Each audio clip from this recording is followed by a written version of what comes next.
Revenge stories. यहाँ पे कहानी नहीं, घटनाएं कही जाती है। नमस्कार और स्वागत है आज की हमारी इस चर्चा में। नमस्कार। आज हम एक कहानी की गहराइयों में उतर रहे हैं। कहानी का नाम है प्रेतनी की प्यास। हाँ, काफी दिलचस्प टाइटल है। बिल्कुल। तो आज हम कोई समीक्षा या विश्लेषण नहीं कर रहे, बल्कि सीधे सीधे इस कहानी को जैसे ही बताई गई है उसे अनुभव करने की कोशिश करेंगे। सही, मतलब कहानी के किरदारों और घटनाओं पर फोकस रहेगा जैसा सोर्स में दिया है। हाँ, तो ये कहानी है त्रिजटा पर्वत के रहस्य की। एक शापित प्रेतनी है कालवाची नाम की, और एक बहादुर राजा कुशाग्रसेन। हाँ, और उनके बीच पनपता प्यार और फिर जो संघर्ष होता है उसकी कहानी है ये। तो चलिए इस कथा यात्रा पर चलते हैं। ठीक है, तो ये स्रोत जैसा आपने बताया एक सुनाई गई डरावनी कहानी है, लेकिन इसमें मतलब सिर्फ डर नहीं है। अच्छा। हाँ, इसमें मोहब्बत, श्राप, मौत ये सब धागे आपस में गुंथे हुए हैं।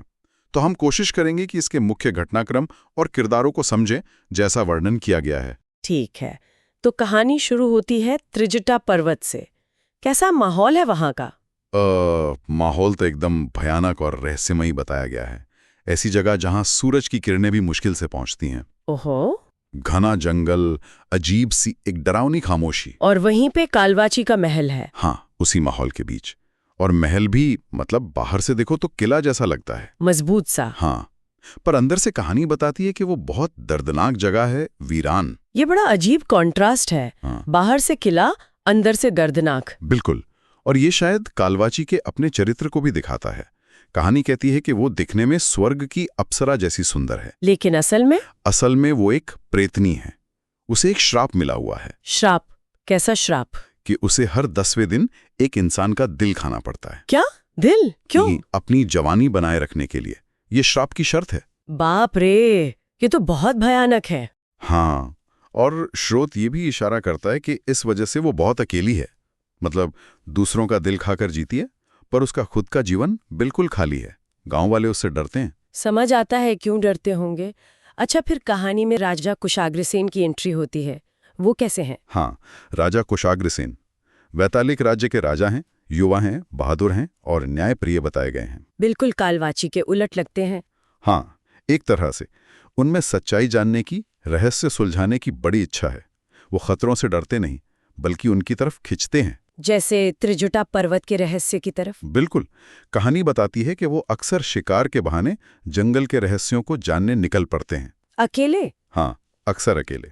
उनके मंत्रियों ने चेतावनी भी देते हैं, पर वो मानते नहीं। तो ये उनकी बहादुरी है या कुछ और, लापरवाही?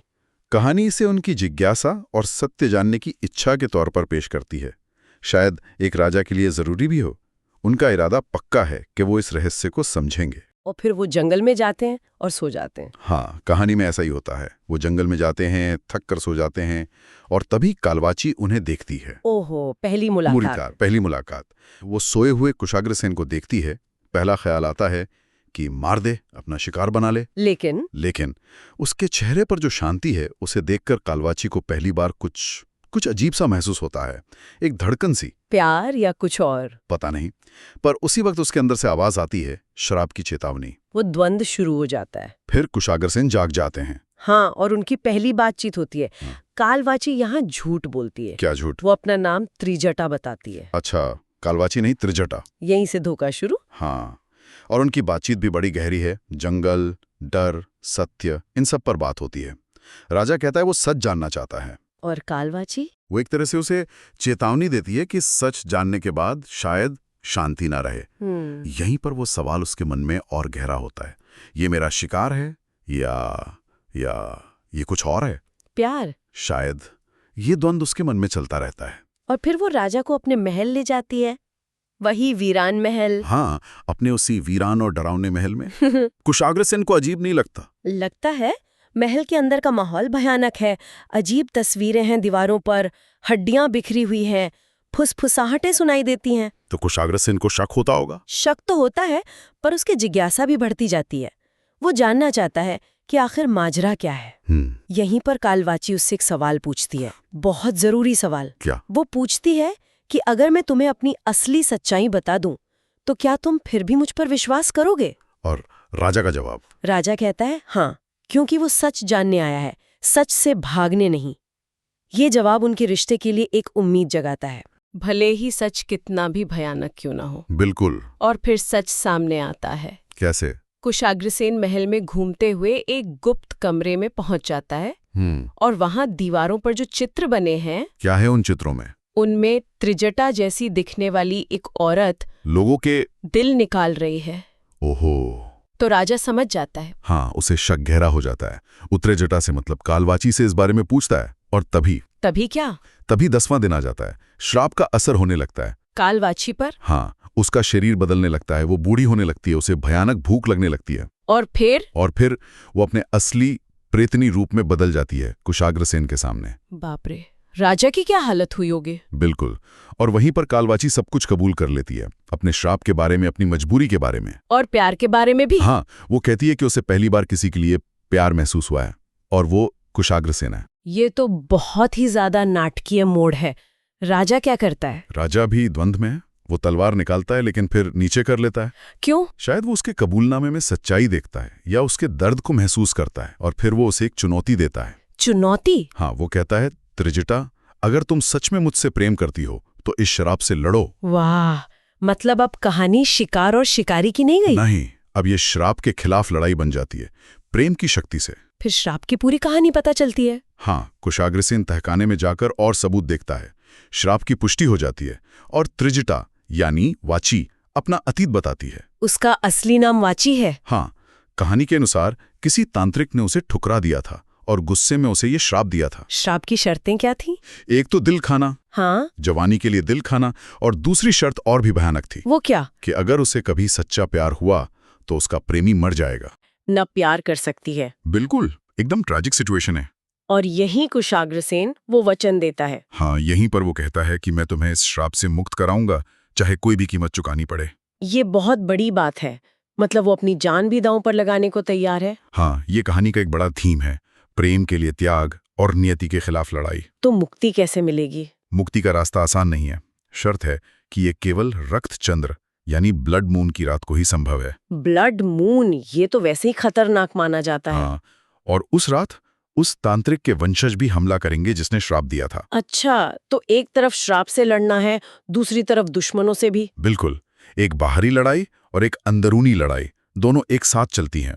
क्लाइमैक्स काफी एक्शन से भरपूर बताया गया है। ऐसा? कुशाग्रसेन तांत्रिक के वंशजों से लड़ रहा है और उधर त्रिजटा श्राप की अदृश्य जंजीरों से जूझ रही है, जो उसे इंसान बनने से रोक रही हैं। बहुत तनावपूर्ण होगा। हाँ, और तभी कुशाग्रसेन उसे याद दिलाता है, प्रेम श्राप से बड़ा है। और त्रिजटा? वो चीखती है, कहती है, मैं अब दानव नहीं, मैं इंसान हूं, और मेरा दिल केवल इस राजन के लिए धड़कता है। ये तो एक तरह से उसका खुद को स्वीकार करना हुआ। बिल्कुल, ये उसका ट्रांसफॉर्मेशन है, और कहानी दिखाती है कि इसी घोषणा से, इसी प्रेम की शक्ति से वो श्राप की जंजीर टूट जाती हैं। और तांत्रिक के वंशज राख बन जाते हैं।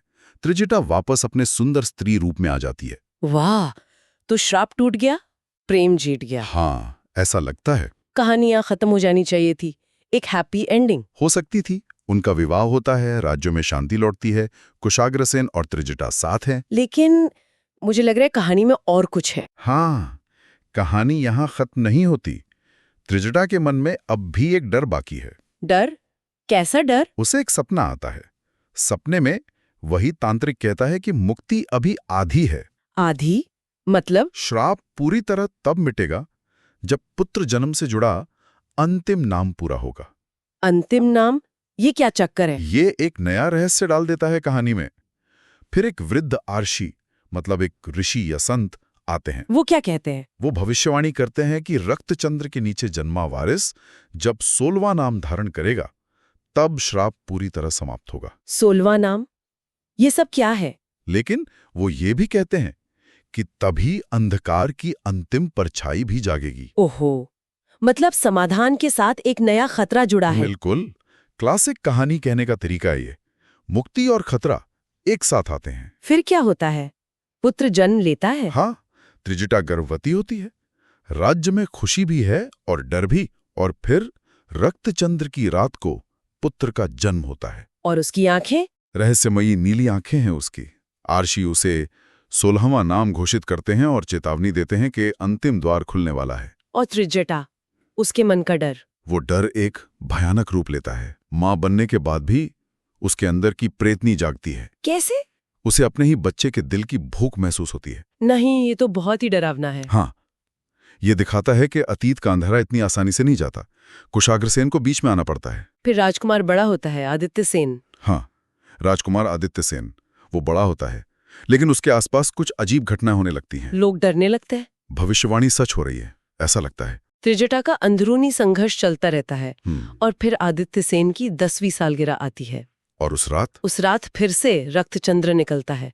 राजकुमार अचानक बेहोश हो जाता है। और जब होश आता है, होश आने पर वो खुद को 16वां नाम कहता है। उसकी आवाज, उसका व्यवहार बदल जाता है। मतलब तांत्रिक की आत्मा? लगता है दूसरा वाला हो रहा है। आगे क्या होता है? कहानी में आता है कि आदित्य सेन नींद में चलकर महल के पुराने खंडरों की तरफ जाने लगता है। खंडरों में? हाँ, और वहीं पर उस तांत्रिक की आत्मा प्रकट होती है। सीधे? हाँ, और वो आदित्य सेन को अपना उत्तराधिकारी बताती है। कहती है कि वो उसकी शक्ति का वारिस है। आदित्य सेन क्या करता है? वो विरोध करता है। उसके अंदर की अच्छाई लड़ती है, लेकिन तांत्रिक की आत्मा बहुत शक्तिशाली है। वो उसके अंदर समाने लगती है। तो अब अंतिम लड़ाई होगी। हाँ, खंडरों में अंतिम टकराव। तांत्रिक की आत्मा आदित्य पर पूरी तरह कब्जा करने की कोशिश करती है। कुशाग्र सेन और त्रिजटा वो भी पहुंच जाते हैं। कुशाग्र सेन तलवार से वार करता है, लेकिन आत्मा पर उसका कोई असर नहीं होता। क्योंकि ये शारीरिक लड़ाई नहीं है। सही कहा, ये आत्मा की लड़ाई है। फिर त्रिजटा अपने प्रेतनी रूप में आती है बेटे को बचाने। लेकिन तांत्रिक एक माँ के लिए। हाँ, एक तरफ माँ की ममता, दूसरी तरफ प्रेतनी की सदियों पुरानी भूख। उसका द्वंद्व चरम पर पहुंच जाता है। आदित्य उसे पुकारता है। क्या होता है फिर? कैसे बचता है आदित्य? यहीं पर कुशाग्र सेन को आरुषि की बात याद आती है। सबसे बड़ा त्याग। वो क्या करता है? वो अपनी जान की बाजी लगा देता है। अपनी पूरी प्राण शक्ति का इस्तेमाल करके वो एक आग का घेरा, अग्निवृत्त बनाता है। किस लिए? तांत्रिक की आत्मा को रोकने के लिए नहीं, बल्कि उसे आदित्य के अंदर ही कैद करने के लिए। क्या? अंदर कैद करने के लिए? हाँ, ये एक बहुत बड़ा और अनोखा बलिदान है। और फिर? इस बलिदान से आत्मा कमजोर पड़ती है। फिर आदित्य सेन और त्रिजटा मिलकर कोई गुप्त मंत्र पढ़ते हैं। और तांत्रिक की आत्मा? वो नष्ट हो जाती है, हमेशा के लिए। लेकिन कुशाग्र सेन की मृत्यु हो जाती है। उसका बलिदान सफल होता है, पर कीमत चुकानी पड़ती है। ओह, तो अंत दुखद है। दुखद है, लेकिन पूरी तरह नहीं। युद्ध के बाद शांति आती है, लेकिन कुशाग्र सेन की कमी खलती है। और त्रिजटा और आदित्य? त्रिजटा पूरी तरह से मां के रूप में स्थापित हो जाती है। प्रेतनी का अतीत पीछे छूट जाता है। आदित्य सेन बड़ा होता है, अपनी शक्तियों को समझता है और उन्हें नियंत्रण में रखकर न्याय के लिए इस्तेमाल करता है। तो वो बुरा नहीं बनता? नहीं, वो शक्ति का सही इस्तेमाल सीखता है। और श्राप? आर्षी घोषणा करते हैं कि श्राप का अंत हो गया है। कैसे? कुशाग्र सेन की बलिदान, त्रिजटा की ममता और आदित्य सेन की शुद्ध आत्मा, इन तीनों चीजों ने मिलकर श्राप को हराया। अच्छा, तो अंत में राज्य में सच्ची शांति आ जाती है? हाँ, कहानी का अंत सकारात्मक है। अतीत का अंधेरा बस एक कहानी बनकर रह जाता है। वाकई ये कहानी, मतलब डर, रहस्य, रोमांस, त्याग, कितने सारे रंग हैं इसमें। जैसा स्रोत में बताया गया, ये सिर्फ एक डरावनी कहानी नहीं है। बिल्कुल नहीं। ये मानवीय भावनाओं और संघर्षों की कहानी है, जिसे एक काल्पनिक और डरावने माहौल में बुना गया है। और कहानी के अंत में एक सवाल भी छोड़ जाती है ये। हाँ, एक सोचने वाली बात कि जब इतना बड़ा श्राप टूटता है, तांत्रिक की आत्मा नष्ट होती है, तो क्या अंधेरा सच में पूरी तरह खत्म हो जाता है? मतलब जैसे आदित्य सेन को अपनी शक्तियों पर नियंत्रण रखना पड़ता है, क्या ये दिखाता है कि बुराई की संभावना या उसकी याददाश्त हमेशा कहीं ना कहीं बनी रहती है? क्या उस पर हमेशा एक विजिलेंस, एक सतर्कता की जरूरत होती है? ये एक दिलचस्प सवाल है।